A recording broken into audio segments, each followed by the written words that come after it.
It's the Mixed Martial Arts Hour with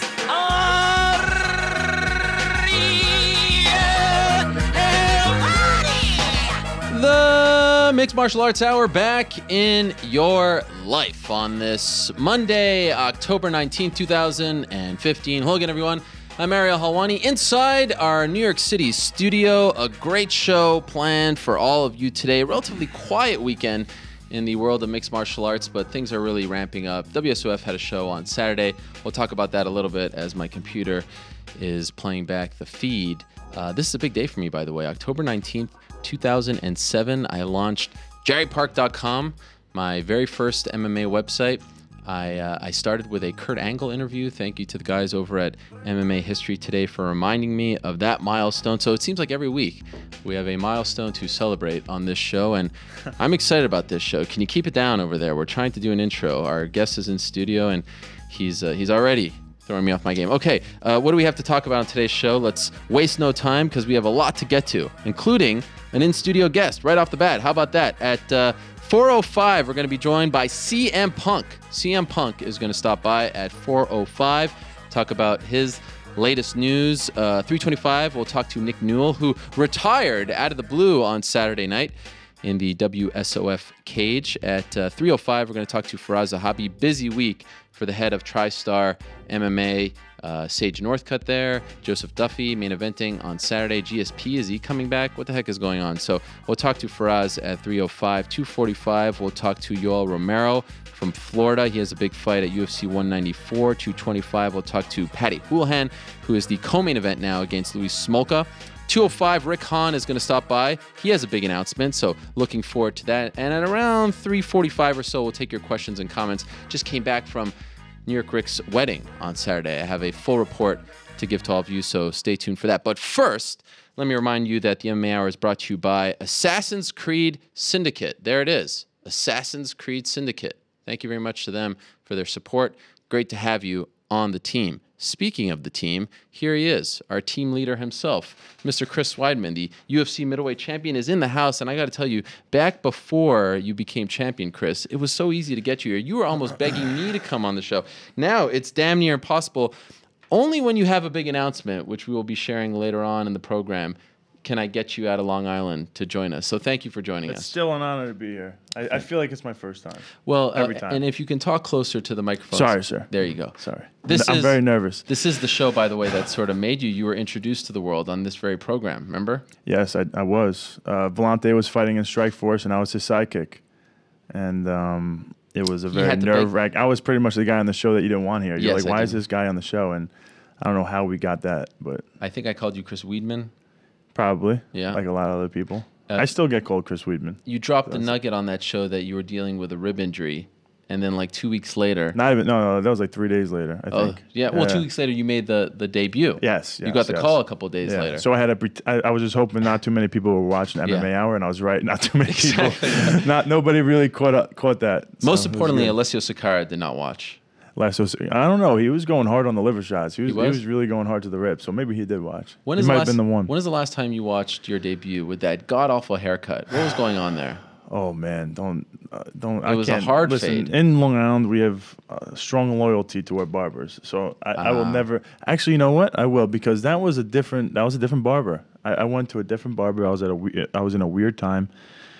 And he went hardcore Long Island on me. Yeah. And I wasn't in shape for that fight. I was kind of like a little chubby. My face gets real fat. So with the chubby face and that like short skin fade Long Island haircut, it was kind of embarrassing. It was hardcore. It wasn't the debut I imagined in so many ways. And now you've gone Hollywood on us, so much so that you were actually just in Hollywood. Yeah. I follow you on Instagram and Twitter. You were just in Hollywood a couple of days ago. What were you doing there? We had some meetings with some producers and writers of some films, and my management team is out there. Paradigm MMA. Yep. I think it's Paradigm MMA. Maybe their Twitter is Paradigm. It's Paradigm Management.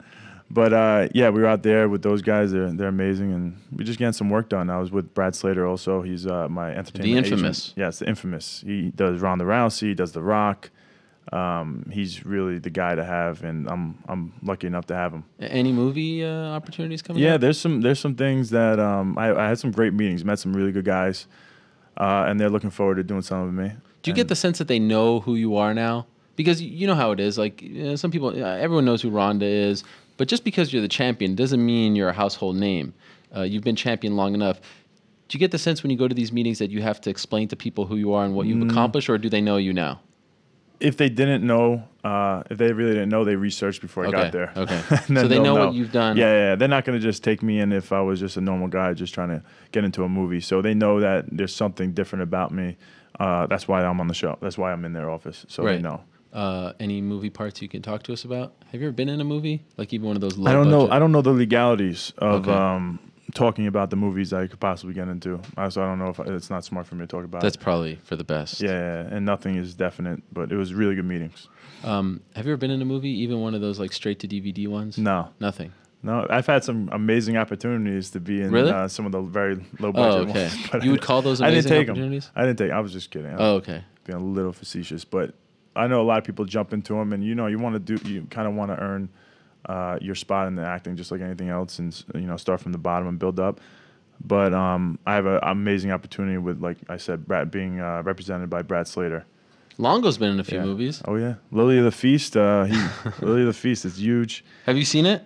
I have seen it. Yep, I was there at the premiere, and it's really good actually. The writer, producer, I think the guy who does it all, he goes to our gym. His name's Michael Versigliano, and they did a great job with that movie. And Longo is hysterical in it. So does he actually speak?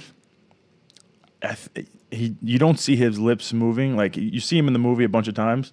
He's that guy who's in the back. It's almost uncomfortable because he's in the movie enough to where you're like, who is that guy? But he never says anything. Wow. But there was like a couple scenes where you heard his voice in the background. Like they took his voice. He's got an infamous voice. His voice is amazing. I would give him some lines. He's like, how about those meatballs or something like that. He throws it in there every once in a while. You just know it's Longo. But you don't if you don't know, you wouldn't know. But speaking of the gym, and I know you've been traveling a lot lately, and we'll get to that in a second. But some unfortunate news on Friday: Eddie Gordon announcing that he was released. Have you talked to him? How is he handling it? Are you surprised? I haven't talked to him because I've been traveling. Yeah. We had a death in the family. We were in Louisiana this whole weekend. And then I heard the news at the tail end of the weekend. I didn't hear it on Friday. Okay.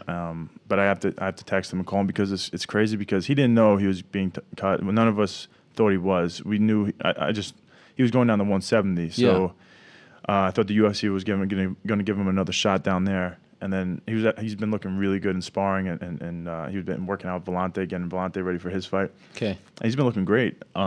So for him to get cut, it just is definitely a bummer. But if anybody could come back, it's going to be him. He's got a crazy, amazing attitude. He's so positive. He's a huge inspiration for the team, and he's gonna make this a part of his long story. So this isn't it for him. He's not done. No. Out of the UFC. I haven't talked to him yet, but I know Chuck, and he's far from finished. He's definitely he had three losses in a row. But he's a tough guy. He's resilient, and he'll be back. Okay, let me ask you about this death in the family because you posted on Instagram that you were in Lake Charles, Louisiana. Yeah. And you mentioned, I believe it's your cousin? Yes. Kevin Lau. Yes. And if you do a quick Google search about this untimely passing, to put it mildly, tragic, it's shocking stuff. I mean, it's mind-blowing stuff what happened. Are you comfortable just speaking about some of the details of what happened to your cousin not that long ago? Because it really blew me away. Yeah, no, it's tough to talk about because he left behind a beautiful wife and three amazing kids. And I'm in the position where I'm being asked about the story, and I'd rather be them to tell his story. But all I could tell you about him is that he's a great guy. I've met him a bunch of times. He was my cousin through my wife's side. Right. But I've been down to Louisiana a bunch of times, and I met him there. He was a great guy, family guy. He's never been in trouble.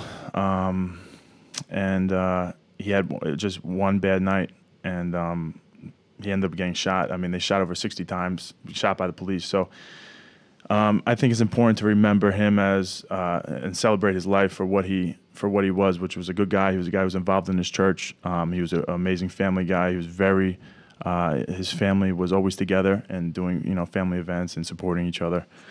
And it's amazing how one mistake, which we all make mistakes, but his mistake ended up costing his life, the ultimate thing. And it's just crazy how just one mistake and it could be all over. And and to see his kids. He has a 18-year-old, a 19-year-old, and a 23-year-old. The two boys are in military, and the daughter's still home. And to see them, just to see their dad pass away like that, getting shot, being pretty much executed 60 times. 60 times. And, why so many times? Do you have any idea? There's a lot of controversy. The way the house is set up, he got shot at his house. And I don't want to go into too much detail, but I will say that the whole family was there, and so his kids were there, his wife was there, the uncles lived next door, so they were there.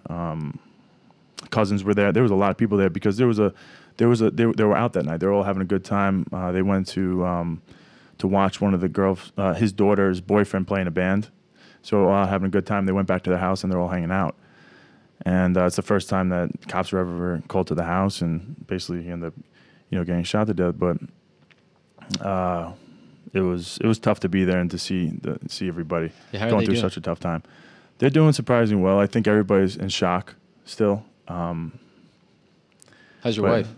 She's okay, but it's been very emotional. Sure. Her mom was staying at my house. She lived in Louisiana for years, so she was always with them.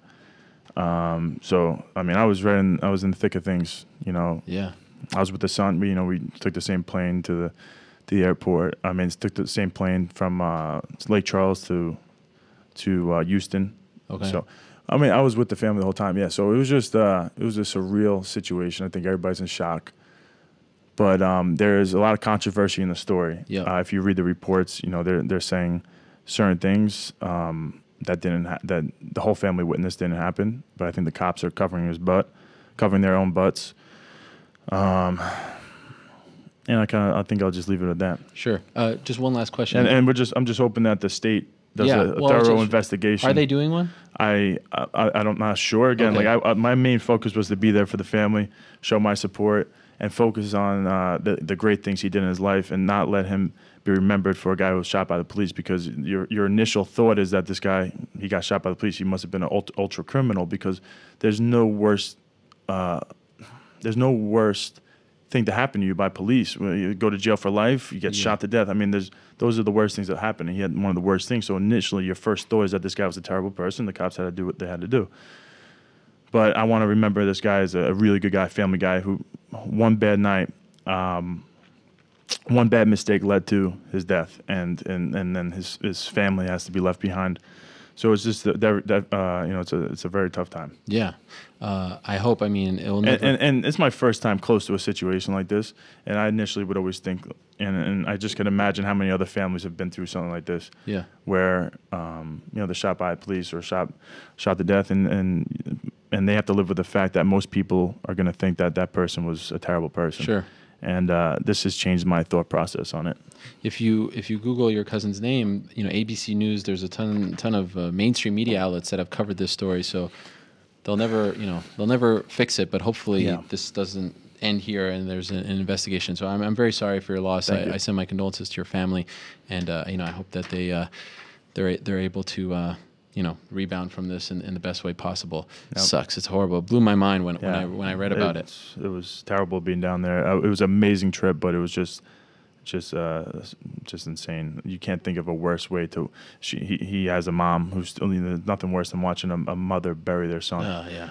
And especially under the drastic, tragic event that had to happen under. So it was definitely tough.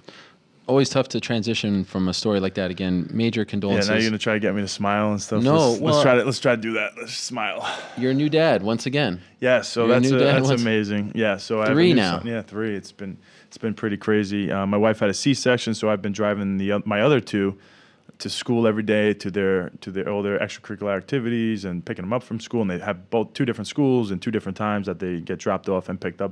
So I've been the one doing that, and I have a newfound appreciation for what the mothers have to do on a daily basis. You don't usually do that? Not that fathers can't do this type of stuff. But I bring my son to school every morning. Yeah. Congratulations. Thank you, but I only have one to bring. Only have one, yeah. But let me ask you, what do the parents say when they see you? Is it weird for them that they're cage fighters? Do they try to get up on your grill, ask you about your previous fights, or do they kind of leave you alone? It depends on the parent. Everybody's individual at the end of the day. But yeah. Could you get that sometimes? Yeah. Does it bother parents, you? I mean, there's times where I'm in a rush. Like I have to drop my kid. I have to drop my daughter off first to school because she's in kindergarten. So if you're late to kindergarten, their school pretty much they crack the whip. She gets a late pass. So I drop her off to school first, and then there's some parents in there that want to talk to me, but I have to bring my son to school too.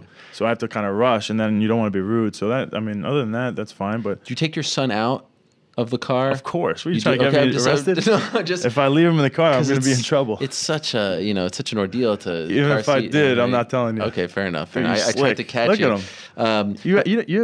You have no. Remember last time we spoke, no limits to your crying. lows. No, I'm just curious. I mean, sometimes you could just leave the door open, put on some music, something like that. I'm not saying I do these things, but. No. Don't even think about it. Okay. I would never do that. Okay, but for the most part, they leave you alone. I mean, you're part of the community. Yeah, I'm friendly with a lot of people. I'm going to be nice to them, and yeah, for the most part, everybody leaves me alone. I noticed on Twitter you were doing like a Q&A recently. You mentioned you haven't started your training camp for Rockhold yet. Mm-hmm. So we're less than 2 months away. When do you usually start? For my last couple of fights, I've been doing 6 weeks. So, oh wow! Yeah, so I do less. How come? Just no injuries.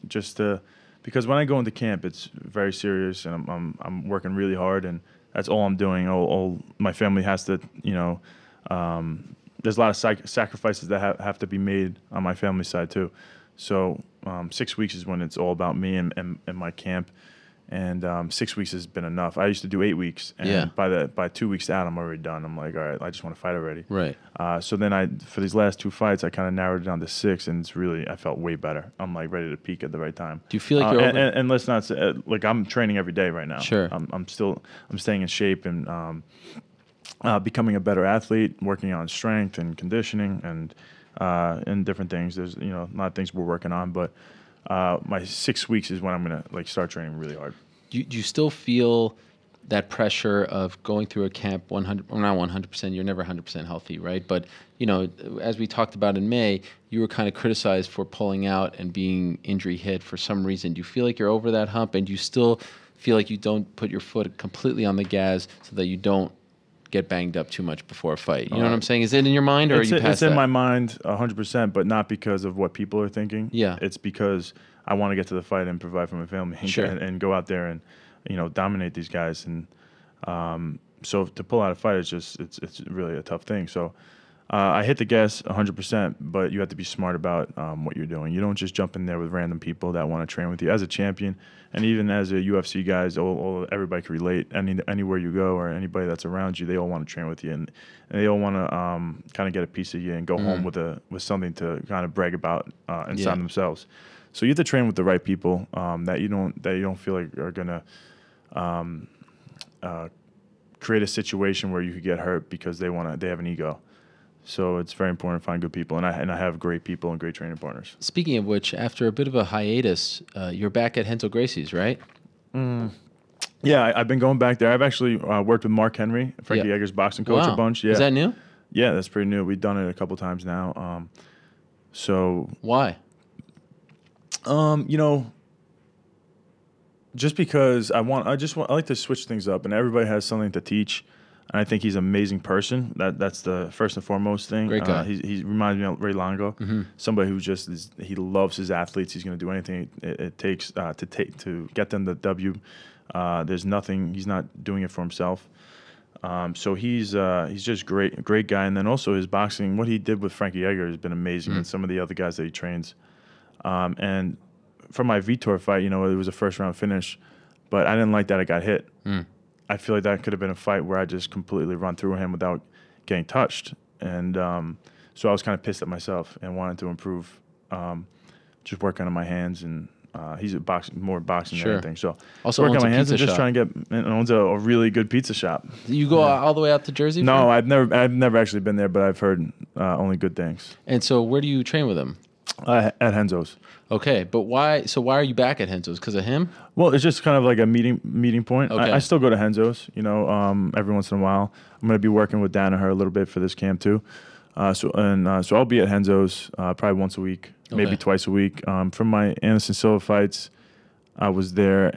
I don't know if I was there for my Machida fight, but I would go on Saturdays. We bring some guys in from Jersey and some guys in from the city that for sparring. And so we would meet in the city. And me, Longo, Matt, we would jump on a train and just head into the city. And yeah, so it's a nice hiatus. Get away from the gym, get away from Long Island, switch things up a little bit, give yourself a little break, and it feels good. Am I dreaming, or did Vitor say something recently about you? Off the top of my head, I feel like I recall reading. Am I? Yeah. What did he say recently? He said that my testosterone was low, and it was weird that my testosterone was low.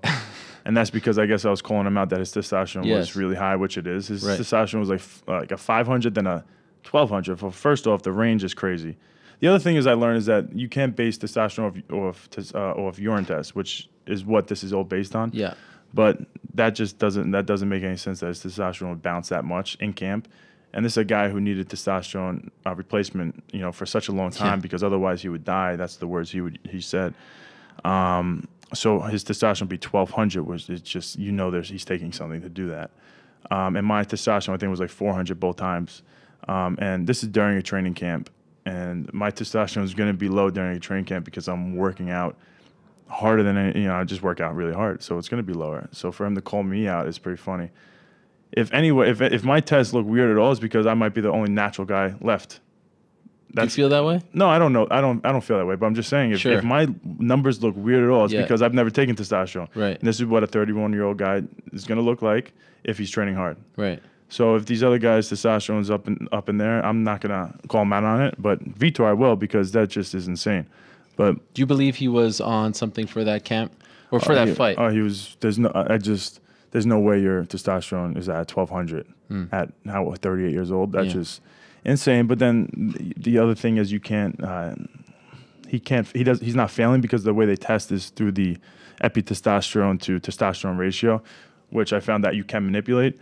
So I'm thinking that he was manipulating that, but his testosterone number they don't look at that. That's not what they base a failure on. They base it on the ratio and keeping the ratio close. So, did you see that story by Josh Gross about his John Jones fight? Yes. What did you make of that? Crazy. That's insane. So I mean, I don't know the facts on it. I breezed over it. I've had just a busy time. I've been really just working a lot and traveling a lot. So I haven't put time into that. Well, let me ask you this. Do you feel confident these days with USADA? Are you happy? There have been some complaints, but it took some time for it to get rolling. For example, USADA actually came to my house at 6:45. I was leaving to Louisiana. Where was it? We left on Thursday early morning. We had like a Friday. We had like a 7:40. Friday morning, 7:45 a.m. We had a flight, so we left the house at 6 a.m. or something to get to the airport. And I had a babysitter watching my kids at the house, and she's like calling that there's someone at the front door. Oh no! And I start freaking out, and then they said it was USADA. I'm like, oh my god! So I don't know if I get a failure, because you have to tell them where you're gonna be. But I had a death in the family out of nowhere, so now all of a sudden I'm going to Louisiana, and I didn't want to be like I'm running away from them or something. And my wife was telling who's at the door? Don't open the door for anybody because we have our kids in there. Sure. But it ended up being USADA, and she called me right away, and she was asking where I was, and I told her my flight information, and told her I'm heading to Louisiana, give them the address I'm going to be staying at, and told her when I'm going to be back home. So unfortunately, I don't know where she drove from, but USADA was at my house ready to test me. She was testing for blood and urine, so it's a good thing. I'm glad to see it. Has it I happened actually before? even told her, I said if she wanted to come to the airport and test me before I get on the flight, I don't know, she could, as long as I make the flight, I'll do it. But she said because the blood, it was going to take too long. So she said she's going to obviously randomly drug test me some other time, whenever. Have you been tested prior to that? USADA, no, only through Nevada. Wow, and are you going to get a strike because you didn't tell them? No. So it's completely. So what I did instantly was, she gave me some number to text. Yeah. It's like, so I texted this number, whatever time in the morning it was, and they got back to me and they said it's illegal, everything checked out that I was allowed to leave because death in the family, and then I had all the evidence of, it was all booked, and I was in the car service, everything was, so it was all kosher. It was all kosher. Wow, what are the chances? And by the way, why do they have to come so early? I mean, 6:45. That's what happened. Yeah, it happened. It's crazy. I remember. But two different organizations, but Nevada, woke me and my kids up at 6:45 in the morning. I mean, I was going downstairs with a shotgun in my hand, and I'm just like, what the hell's going on? Who the heck is at my door right now? This has to be a problem. You own a shotgun? Like heroin. Yeah. That's scary. Yeah. Do you really need a shotgun? If they have a gun, I'd like a shotgun. That's true. I always think the worst case scenario is, and if someone was coming to my house and too many people know where I live, and they're gonna come to my house with a gun if they know I'm living there. So if they want to do something to me and my family, I'm not gonna be the guy with no gun to protect them. I'll at least have a defense. For sure. Although you are somewhat of a, you're an armed weapon in your own right, but I get anybody with a brain knows that I'm not competing with a gun. So this fight against Luke Rockhold, I can't wait. We had you guys back and forth, consecutive weeks. Can we get more water, please? I'm sorry. Are you here? Yeah. Have some of my water. I haven't. Did you put your lips on that? that? No, I have not. Here you go. You sure you didn't put your lips on that? All Come on, we've been through enough. Tell me when to stop. Thank you. How's that? Does it feel a little different? When water goes into a cup, it becomes a cup. Yes. When water goes into a bottle, it becomes a bottle. Does it feel different, this one? Flow, my friends. What, the cup? No, this fight. I feel like there's something, this... Focused on my Bruce Lee line. I'm trying to get back into the moment here. Feels different. Am I focused for this one? No, you're focused. There's a rivalry here. You guys are very similar. You're two young Americans in the prime of your career. There's something different about this one. There's definitely something different. Luke, I think, is a really good fighter. He brings a lot to the table. And I have a lot of respect for him. I think his game is legit. So I'm taking him very, very serious. And I think he's a good guy. I think he's talking trash and everything. Do you think he's a good guy? Yeah, I like him. Okay, I like him as a person. He hasn't pissed you off? He pisses me off with some of the things he says. What pisses you off?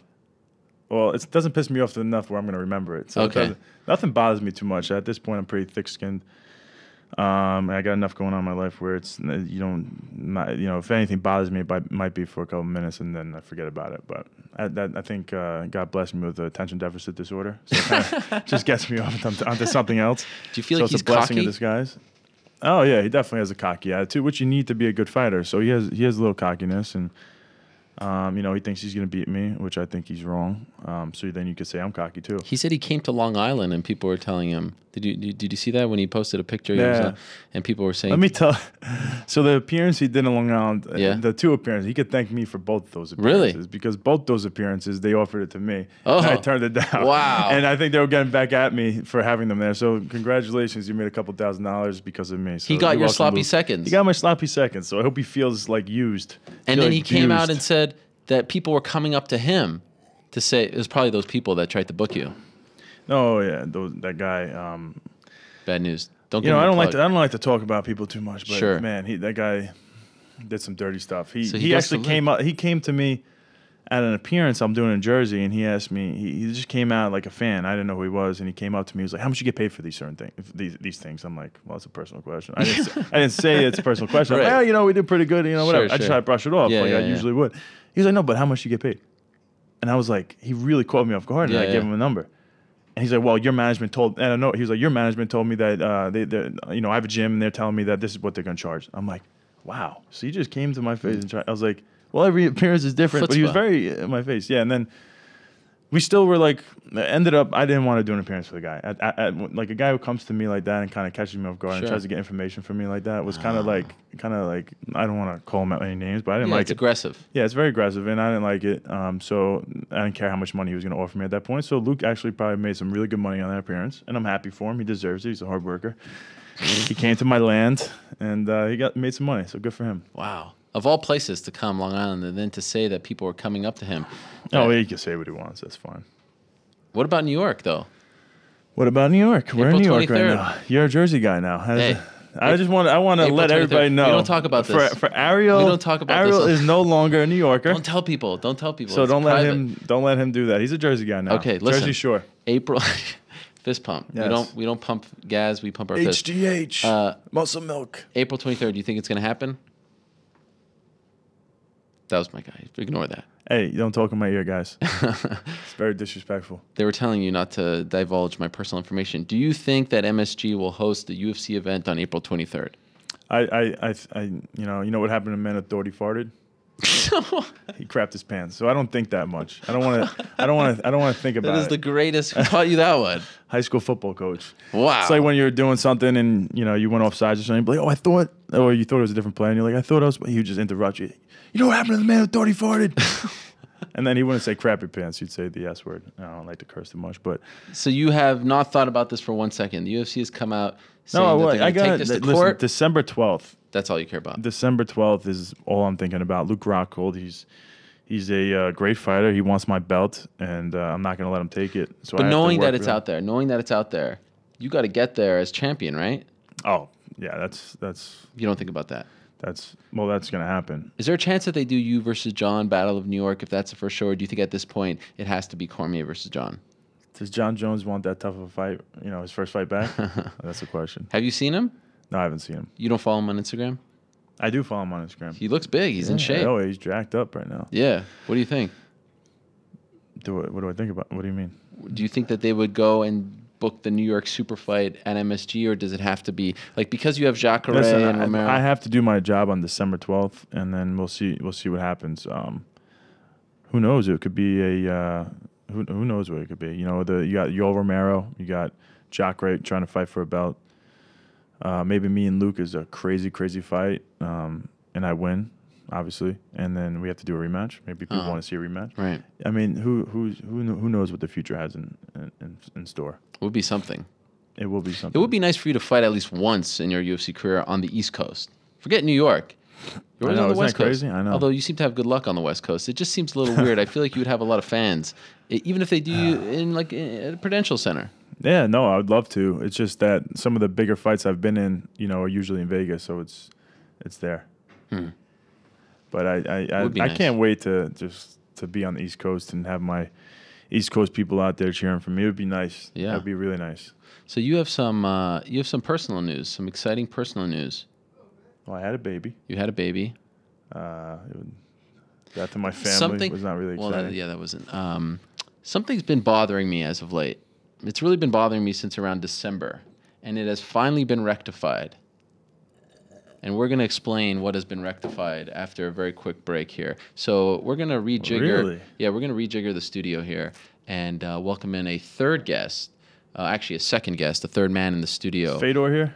Wouldn't that be something? What do you make of him signing with that upstart promotion, not coming to the UFC? Could we just go into this big surprise? I'm real just pumped right now. You don't have any thoughts? No. How about Nick Diaz? You have a thought on that? It's BS, man. I feel bad for him right now. Would you go on the record and say you won't fight in Nevada? I won't do that to you.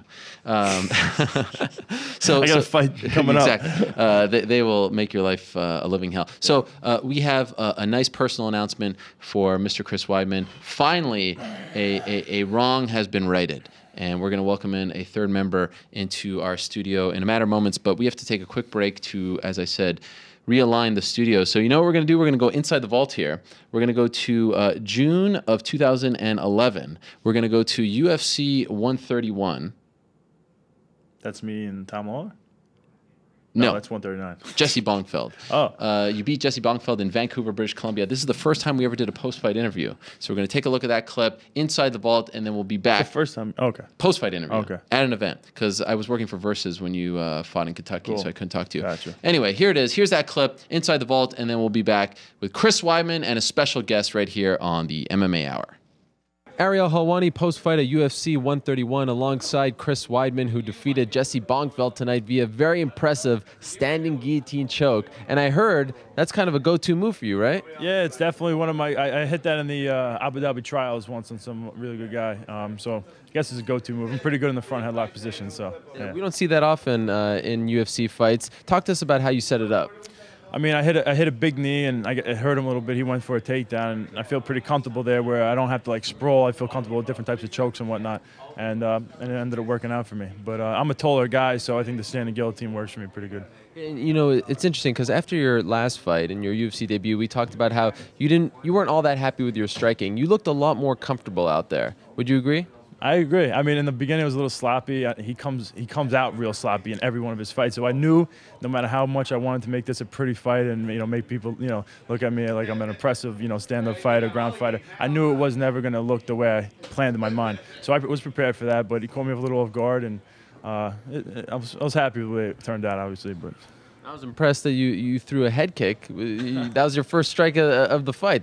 That told me that you were thinking that you're gonna prove to us that you're a better striker from the fight against Sakara. Yeah, thanks, man. No, definitely. I went in there. I didn't really know what was gonna happen in this fight. My game plan was really no game plan. I really felt like I was better wherever the fight was. So I did have a visualization of me submitting him at some point. So and I'm glad that ended up happening. But stand-up wise, I'm pretty happy with myself. Why do you think you visualized that? Just because I mean that's where I'm usually when I'm sparring all the time, you don't knock out your sparring partners, you submit them more often. So when you're doing that in training, it's easier to visualize I think a submission than a knockout, at least for me. It looked at one point that he kind of rocked you with a kick to the head. Is that true? Nah, he really didn't. I know he started rushing me like he did in the crowd. It seemed like he did, but I was kind of more like out of position. You know what I mean? Kind of like just a little out of position, a little sloppy. But I wasn't rocked. When did he cut your eye? When I was on top of him, he actually hit an elbow, and I'm like, I felt like the cold, and I'm like, oh no, I bet I'm cut. And then all of a sudden I saw the blood drip down, and I'm like, oh, I just hope it's not like a bad enough cut where they'd actually stop the fight, but it ended up not being too bad. And then in the post-fight interview with Joe Rogan, you talked about hurting your knee. What exactly happened, and how serious is it hurt?